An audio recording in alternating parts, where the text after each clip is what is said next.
சுமன் ஸ்ரீராமன், நீங்க எப்படி பாக்குறீங்க? களத்தை கணிக்க முடியுதா? ஏன்னா நான் ஏற்கனவே கேட்ட மாதிரி பல நெருக்கடிகளோடு தான் இந்த தேர்தலை எல்லா கட்சிகளும் சந்திக்கிறாங்க. திமுக, அதிமுக, நாம் தமிழர் கட்சி, அதே மாதிரி தாவேகா, எல்லாருக்கும் ஒரு நெருக்கடி இருக்குன்றப்போ யார் தான் 2026 நோக்கி பயணிப்பாங்க? ஆட்சி அதிகாரத்தை கைப்பற்ற முடியாத யார் அப்படின்றதுல ப்ரெடிக்ட் பண்ண முடியலையா? ஒரு கடைசியா ஒரு வாரமா ப்ரெடிக்ட் பண்றது ஓரளவுக்கு பாசிபிள் ஆயிட்டு இருக்கு. அதற்கு பல்வேறு காரணங்கள் இருக்கு.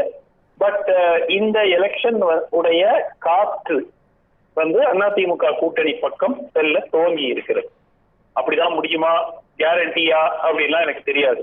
ஆனால் இன்று காற்று அதிமுக கூட்டணி பக்கம் அடித்துக் கொண்டிருக்கிறது. ரெண்டு மிக முக்கியமான, நான் முதலிருந்து சொல்லிட்டு இருக்கேன், திமுக கூட்டணி தங்களுடைய அறுதி பெரும்பான்மையை இழப்பதற்கு 42 இடங்கள் வேண்டும். 42 இடங்கள் தோத்தாங்கன்னா அதிமுக ஆட்சிக்கு வரும். திமுக கூட்டணி 42 இடங்கள் தோத்தாங்கன்னா. இப்ப இதுல ரெண்டு சிக்கல் இருக்கு. ஒன்று, திமுகவினுடைய கூட்டணி கட்சிகளினுடைய பெர்ஃபார்மன்ஸ் ரொம்பவே ஒரு கவலை அளிக்கக்கூடிய நிலைமையில அவங்களுக்கு இருக்கு. பர்டிகுலரா காங்கிரஸ், தேமுதிக, விசிகே, கம்யூனிஸ்ட் கட்சிகள் ஓரளவுக்கு பரவாயில்ல, அவங்க தாக்கு பிடிக்கிறாங்க. இப்ப திமுக தான் அவங்க போட்டியிடுற. இப்போ திமுக கூட்டணிக்கு மெஜாரிட்டி வரணும்னா குறைந்தபட்சம் திமுக 100 சீட் எடுக்கணும். சோ அந்த மாதிரி ஒரு சூழல்ல அது நடக்குமா நடக்காதா? டாக்டர் சுமந்த், நீங்க சொல்றதுல ஒரு புள்ளி அக்செப்ட் பண்ணிக்க முடியுது. நீங்க திமுக கூட்டணி கட்சிகளுடைய இடங்கள் நெருக்கடிக்குள்ளா இருக்கு அப்படின்னும் பொழுது அதிமுகவுடைய கூட்டணிக்குள்ள இருக்கக்கூடிய பாஜகவும் பாமகவும் தமிழ் மாநில காங்கிரஸுக்கும் அதே ஸ்டேட்டஸ் தானே? அப்போ அந்த இடத்துல பேலன்ஸ் பண்ணிக்க முடியாதா? பாஜக ஒரு நிமிஷம், நீங்க பாஜகவுக்கும் தமிழ் மாநில காங்கிரஸுக்கும் சொன்னீங்கன்னா நான் ஏற்றுப்பேன். பாட்டாளி மக்கள் கட்சியை பொறுத்த வரைக்கும், அமமுகவை பொறுத்த வரைக்கும் அவங்க ஸ்லைட்லி பெட்டர் விக்கெட். அதாவது அதுக்காக பாட்டாளி மக்கள் கட்சி 18ல 16 சீட் ஜெயிக்க போறாங்கன்னு நான் சொல்லல.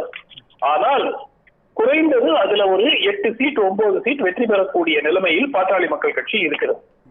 அதே போன்று உங்களுக்கு அமமுக எடுத்தாலும் 4 இடங்கள் 5 இடங்களில் வெற்றி பெறக்கூடிய ஒரு வாய்ப்பு அவர்களுக்கு இருக்கிறது. இப்ப என்ன அப்படின்னு பாத்தீங்கன்னா, சென்னை சுற்று வட்டார பகுதிகள், கேடிசிசி, காஞ்சிபுரம், திருவள்ளூர், செங்கல்பட்டு, சென்னை, இந்த 4 மாவட்டங்களில் 38 தொகுதிகளில் 37 தொகுதிகளில் 36 தொகுதிகளில் திமுக சென்ற முறை ஜெயிச்சாங்க. இந்த வாட்டி உறுதியாக நடக்க போறதில்லை. அது 30 சீட்ல ஜெயிக்கலாம், 28 பெரும்பாலான இடங்கள்ல திமுக தான் ஜெயிக்கும், அதுல மாற்று கருத்து இல்லை. ஆனால் அந்த மாதிரி ஒரு ஸ்வீப் வரப்போவது இல்லை, கிட்டத்தட்ட உறுதி ஆகிவிட்டது. திமுகவினர்கிட்ட கேட்டாலே எப்படி இப்ப சிட்டிலேயே அவர்களுடைய எதிர்பார்ப்பு ஒரு 2-3 இடங்கள் சிட்டிக்குள்ளேயே, அந்த 16லயே ஒரு 3 போயிடும் அப்படிங்கிற இதுதான் ஃபீலிங் தான் அவங்களுக்கே இருக்கு. சோ அடிப்படையா ஒவ்வொரு ஜோன்ல, ரெண்டாவது டெல்டாவிலும் திமுகவுக்கு ஒரு சென்ற முறை ஸ்வீப், இந்த முறை ஒரு 3 அல்லது 4 இடங்கள் குறையலாம் என்ற எதிர்பார்ப்பு. எப்படி சார் சொல்றீங்க? டெல்டாவுல திமுகவுடைய இடங்களை குறைப்பதற்கான ஃபேக்டரா டாக்டர் சுமந்த் எதை பாக்குறாரு? இல்ல ஃபேக்டர், இப்போ ஃபர்ஸ்ட் ஆஃப் ஆல் டிவிகே ஃபேக்டர்ங்கிறத நான் டிஸ்கவுண்ட் பண்ணிடுறேங்க.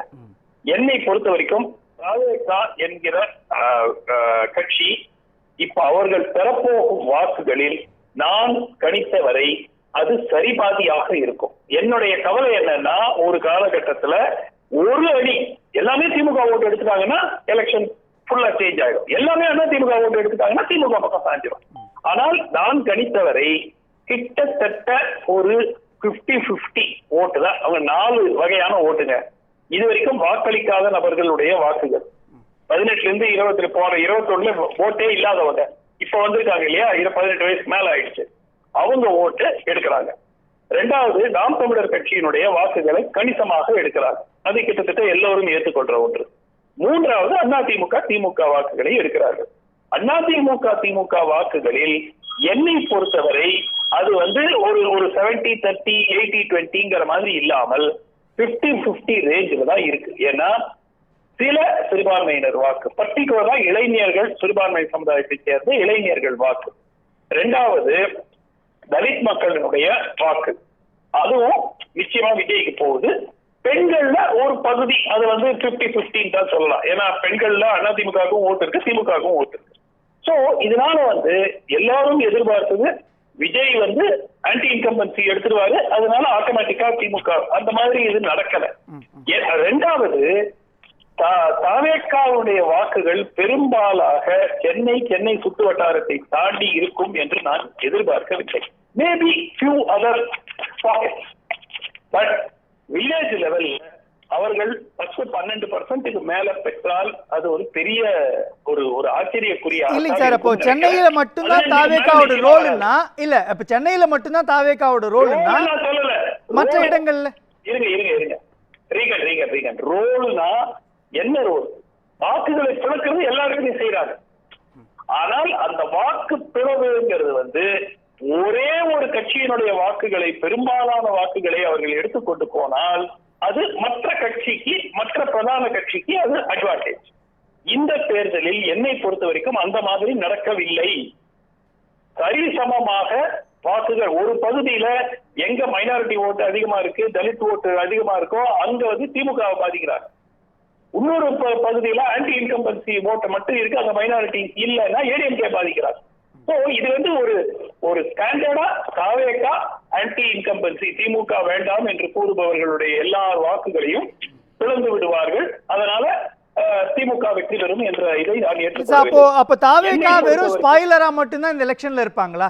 ஏன்னா அவங்க ரொம்ப கான்பிடென்டா இருங்க, வெற்றி நமதே, நாளை நமதேன்றாரு. அப்படின்றப்போ வெறும் ஸ்பாயிலர் கேம் மட்டும்தான் விஜயோட. பெரம்பூரில் விஜய் வெற்றி பெறலாம், அது கூட கேரண்டின்னு சொல்ல மாட்டேன், வெற்றி பெறலாம். அதை தாண்டி தாவேகா வெற்றி பெறுவார்கள் என்று நான் எதிர்பார்க்கவில்லை. வாக்குகள் பெறலாம். சென்னை சிட்டியில ஒரு 20%-25% சில தொகுதிகளில் எடுக்கலாம், அதுல எனக்கு மாற்று கருத்து இல்லை. ஆனால் சீட் அப்படின்னு வரும்போது இப்ப சென்னையில அவங்க ஓட்டு எடுக்கிறதுனா அது யாருக்கு டேமேஜ்? திமுக தான். ஏன்னா அதிமுக சென்னையில ஸ்டேட்டே கிடையாதுங்க. போன வாட்டி 0, இந்த வாட்டி என்ன வருதோ அது ஆதாயம். டாக்டர் சுமந்த், நீங்க ஒரு புள்ளியை வைக்கிறீங்க. நான் கேட்கறது, ஒருவேளை சென்னையில் தாவேகா ஒரு ஸ்பாயிலரா இருக்கிறார் அப்படின்னா டெல்டாவில் சசிகலா ஸ்பாயிலரா இருப்பாங்க இல்லையா? வட தமிழ்நாட்டில் டாக்டர் ராமதாஸ் ஸ்பாயிலரா இருப்பாங்க இல்லையா? அது அதிமுகவுக்கு பாதகமான அம்சத்தை உருவாக்கும்ல? ஒரு நிமிஷம். ஃபர்ஸ்ட் ஆஃப் ஆல், தாவேகாவையும் சசிகலாவையும் இல்ல மருத்துவர் ஐயாவையும் ஒரே பிராக்கெட்ல போடுறது தவறு. தாவேகா இன்னைக்கு தமிழ்நாட்டுல ஒரு மிகப்பெரிய ஒரு தாக்கத்தை ஏற்படுத்தும்ங்கிற நம்பிக்கையில பேசிட்டு இருக்காங்க. சசிகலா அண்ட் டாக்டர் ராமதாஸ் சில பாக்கெட்ஸ்ல அவர்கள் சில தொகுதிகளில் குறிவைத்து சில வேட்பாளர்களை வீழ்த்த வேண்டும் என்ற ஒரு நோக்கத்தோட வந்திருக்காங்க. நிச்சயமா ஒரு இம்பாக்ட் இருக்கும். அதுதான் இப்ப அந்த வேட்பாளர்கள் யாரை வீழ்த்துறாங்கன்னு பார்த்தா அது ஒரு பிரதான கூட்டணியா தானே இருக்குது. அப்போ சென்னையில ஒரு ஸ்பாயிலர்னா தமிழ்நாட்டினுடைய மற்ற பகுதிகளில் இன்னொரு ஸ்பாயிலர் இன்னொரு பார்ட்டிக்கு இருக்கிறாங்கல்ல? இல்ல ஸ்கேல் இருக்கு இல்லையா? என்ன ஸ்கேல்? இப்போ உதாரணத்துக்கு எடுத்துங்க, டெல்டால again it's the same thing. Sasikala வந்து டெல்டால எவ்வளவு அதிமுக ஸ்பாயில் பண்ணாலும் அதிமுக போன வாட்டி டெல்டால எவ்வளவு சீட் வாங்கினாங்க? 3 சீட்டோ 4 சீட்டோ, 38 சீட்டு திமுக வாங்கிச்சு டெல்டால. சோ அதனால டெல்டாலையும் டேமேஜ் பெருசா பண்றதுக்கு இல்ல. சசிகலா அவர்கள் தென் தமிழ்நாட்டில் வாக்குகளை அதிமுகவிடமிருந்து பிரித்தால் தான் அது பாதிப்பு ஏற்படுது. அதே மாதிரி மருத்துவர் ஐயாவினுடைய பாமக ஃபேக்ஷன் அவங்க வன்னியர் பெல்ட்ல வாக்குகளை பிளந்தால் அது ஒரு செட்பேக்கா இருக்கலாம் அதிமுக கூட்டணி. ஆனால் இது ரெண்டும் இது வந்து ஒரு சென்டிமெண்ட். கடைசி ஒரு 5-6 நாளா நான் பாக்குறது, ஐ குட் பி ராங். நான் ஏற்கனவே சொல்லிட்டேன், நான் கடைசி 4 தேர்தலையும் சரியா கணித்தவன். நான் இந்த வாட்டி தப்பா கணிக்கிறதுக்கு நான் டியூ, அதை நம்ம சொல்லிட்டே நான் சொல்றேன். ஏன்னா எப்பவாவது தப்பு வந்துதான் ஆகும். ஆனால் என்னுடைய கணிப்பு இந்த முறை ஒரு ஸ்லைட் வேவ் மாதிரி பில்ட் பண்ண ஆரம்பிக்கும். அது ஏன் ஒரு பெரிய அலையாக மாறுவதற்கு வாய்ப்பில்லை என்றால் 2 விஷயம். ஒண்ணு, கால அவகாசம் இல்லை. 2வது, சில பகுதிகளில் திமுக வந்து ஒரு போர்ட்ரஸ் மாதிரி வச்சிருக்காங்க. உதாரணத்துக்கு டெல்டா பகுதி நீங்க டெல்டா பகுதியில நீங்க இன்னும் 1 வருஷம் கழிச்சு 2 வருஷம் கழிச்சு தேர்தல் நடத்தினா கூட அது திமுகவுடைய அந்த இன்ஃபுளுன்ஸ் வந்து அவ்வளவு ஸ்ட்ராங்கா இருக்கு.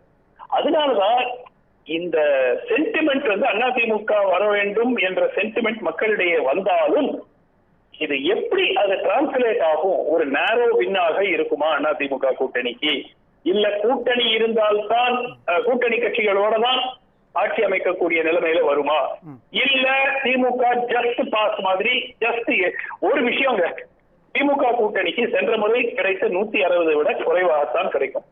அதிமுகவுக்கு சென்ற முறை கிடைத்த 75 விட அதிகமாகத்தான் கிடைக்கும்.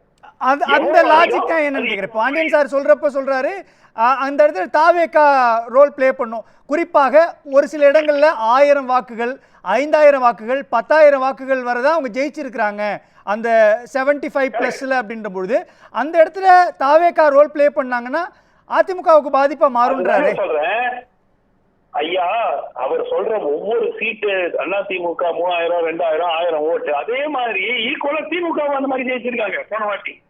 சோ இதுல வந்து இது ரெண்டு கேன்சல் அவுட் ஆயிடும். அடிப்படையா நீங்க பாக்குறீங்கன்னா இந்த நேரோ மார்ஜின் இந்த வாட்டி இருக்குமா, இருக்கும், அதுல நான் எனக்கு மாற்று கருத்து இல்லை. ஆனால் இந்த தாவேகாவினுடைய இன்ஃபுளுன்ஸ் ஃபர்ஸ்ட் ஆஃப் ஆல் கிராம பகுதிகளில் பல தொகுதிகளில் நீங்க பாருங்க 10% 12% மேல ஓட்டு அவர்களுக்கு விழாது. நகர்ப்புற பகுதிகளில் அவர்களுக்கு வாக்குகள் கிடைக்கும். மூணாவது, இந்த கடைசி ஒரு வாரத்திலேயே பாருங்க பப்ளிக் சென்டிமெண்ட் என்ன ஆயிடுச்சு. இல்லைங்க, தாவேகா ஓட்டு போட்டா கூட அவர் விஜய் ஜெயிக்க போறது இல்ல. விஜய்னா நான் விஜய் தனியா சொல்லல, நான் தாவேகாவை சொல்றேன். அவங்க ஆட்சி அமைக்க போறது இல்ல. சோ ஓட்டை வேஸ்ட் பண்ணணுமா அப்படிங்கிறது அந்த இளைஞர்கள் ரசிகர்கள் நிச்சயமா மாற்ற மாட்டாங்க. பேசலாம் முதல் அப்படி ஒரு அட்ராக்ஷன் இருக்கு. ஆனால் பெற்றோர்கள்ட்ட சொல்றாங்கல்ல, நீங்க ஒவ்வொரு வீட்டுல வந்து நீங்க போய் பெற்றோர்கள்ட்ட அந்த பசங்க கேட்கறாங்கல்ல, நீங்க விஜய்க்கு தான் போடணும் விஜய்க்கு தான் போடணும். பெற்றோர்கள் நிச்சயமா சிந்திக்க ஆரம்பிச்சுட்டாங்க. அவர்கள் திமுக வரணும் என்று நினைத்தால் திமுகவுக்கு போடுவாங்க, திமுக வேண்டாம் என்று நினைத்தால் அதிமுகவுக்கு போடுவாங்க. பேசலாம் டாக்டர் சுமந்த், நீங்க எப்படி பாக்குறீங்க இதை? மக்கள் கணிச்சுட்டாங்க. என்னை பொறுத்த வரைக்கும் மக்கள் வந்து தங்கள் மனதுல ஒரு முடிவுக்கு வந்துட்டாங்க. அந்த முடிவு எப்படி அது ரிஃப்ளெக்ட் ஆகுங்கிறத நம்ம பார்க்க போறோம்.